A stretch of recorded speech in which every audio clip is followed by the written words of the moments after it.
আমার কথা কিন্তু শেষ বিএনপি কিন্তু বলেছে যে আসলে এটি জাতীয় প্রতীক, এটি নেওয়া যাবে না, এটা দেওয়া যাবে না, এরকম এরকম এরকম কিন্তু মন্তব্য বিএনপির পক্ষ থেকে এসেছে। আমি বলি, এবং তারা মনে করছে যে শুধুমাত্র বিএনপির কারণেই নির্বাচন কমিশন এখন তাদেরকে শাপলা প্রতীক দিতে চায় না। আচ্ছা, আপনি আর কোনো প্রশ্ন করবেন? আমার মন্তব্য হলো যে এনসিপি কে আমি ভাবছিলাম যে একটা ইন্ডিপেন্ডেন্ট রাজনৈতিক সত্তা হিসাবে গড়ে তুলবে।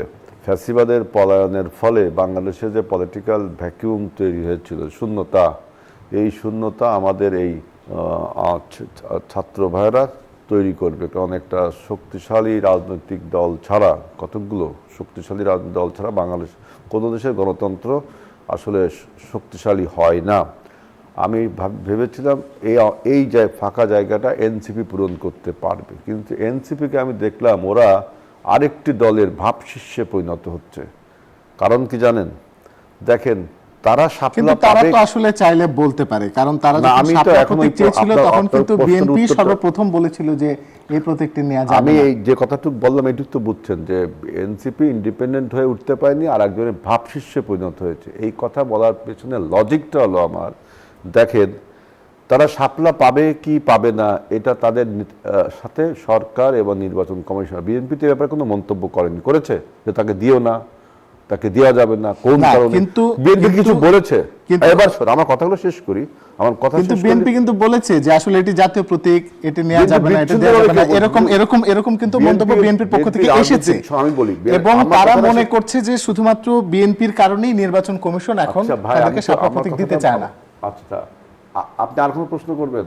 জি, আপনি বলেন। হ্যাঁ, আমি তো বলছি যে বিএনপি বিচ্ছিন্নভাবে কোনো নেতা বলতে পারে, মানে ডেমোক্রেসির বিউটি এইখানেই। কিন্তু এটা বিএনপি রাজনৈতিক দল হিসাবে আনুষ্ঠানিকভাবে এই শাপলা নিয়ে কোনো মন্তব্য করেনি এখনো, যে তাকে দেওয়া যাবে না দেওয়া। বিএনপির কোনো নেতা কিছু বলতে পারে, আনুষ্ঠানিকভাবে বলেনি। এখন আমার বক্তব্য যে ওরা কেন ভাবশিষ্য হলো, দেখেন ওরা সোনালিয়া ধানের শীষকে বাদ দিতে হবে কেন? এই যে দাঁড়িপাল্লা প্রতীকটা যে আমাদের হাইকোর্টের সামনে, এটা যে আমাদের ন্যায় বিচার, ওই প্রতীকটা বাতিল হবে এটা কিন্তু বলে না, দেখছেন?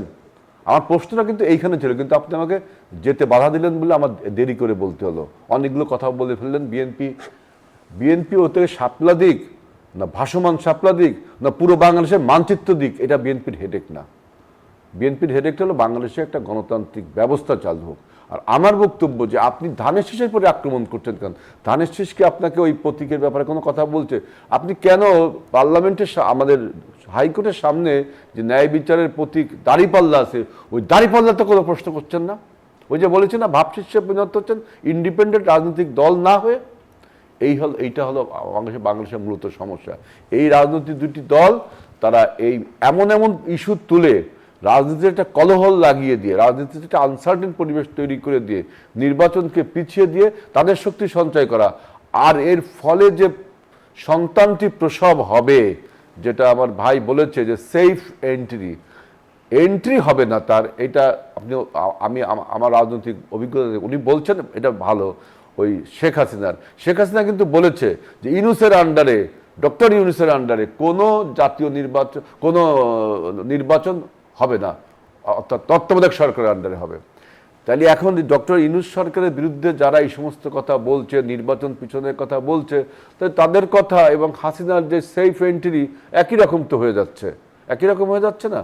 সেজন্য আমরা বলছি যে আপনারা কি বুঝে বলছেন এই কথাগুলো, যে অনিশ্চয়তা তৈরি করছেন দেশে, এটা কি আপনারা বুঝে বলছেন না বুঝে বলছেন? যে হঠাৎ করে দেখি আওয়ামী লীগের ঝটিকা মিছিল, তারপর আরেকটা জিনিস দেখবেন যে এই সমস্ত তর্ক বিতর্কের ফলে আওয়ামী লীগের কিন্তু বাংলাদেশে এই ফ্যাসিস্টদের একটা ভোট আছে।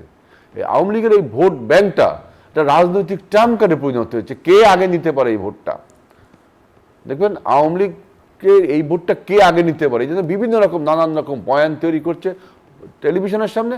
আর প্রান্তিক পর্যায়ে দেখবেন যে আওয়ামী লীগের যে সমস্ত নেতাকর্মীরা এতদিন বাড়ি ছেড়ে ঘর ছেড়ে দূরে ছিল, যেহেতু অপকর্ম করছে, তারা কিন্তু আবার বিভিন্ন রাজনৈতিক দলের হাত ধরে তাদের এই যে ফর্ম ফিল আপ করছে, তাদের কর্মী সংগ্রহ অভিযান শুরু হয়ে গেছে আওয়ামী লীগের, ওই ভোটটা তাদের দরকার। সেজন্য আমি বলছি যে মুখে যে কথা বলছেন আপনার টেলিভিশনের সামনে, প্রান্তিক পর্যায়ে তা করছেন না। এই প্রতীক জটিলতা, এই জটিলতা নির্বাচন কমিশন এবং সরকারকেই আপনার নির্ধারণ করতে হবে। এইটা আপনি যদি ধানের শীষের কথা বলেন, চ্যালেঞ্জ করেন, তখন আমাদের মনে প্রশ্ন জাগে আপনি কার ভাব শিষ্য? আপনি কেন দাঁড়িপাল্লাও তো জাতীয় প্রতীকের একটা অংশ, দাঁড়িপাল্লার কথা বলেন না? অতএব কে কোথার থেকে কার ছদ্মবেশে রাজনীতি করে বাংলাদেশকে আবারও পিছনের দিকে নিয়ে যেতে চাচ্ছেন, এটা হলো আমার প্রশ্ন।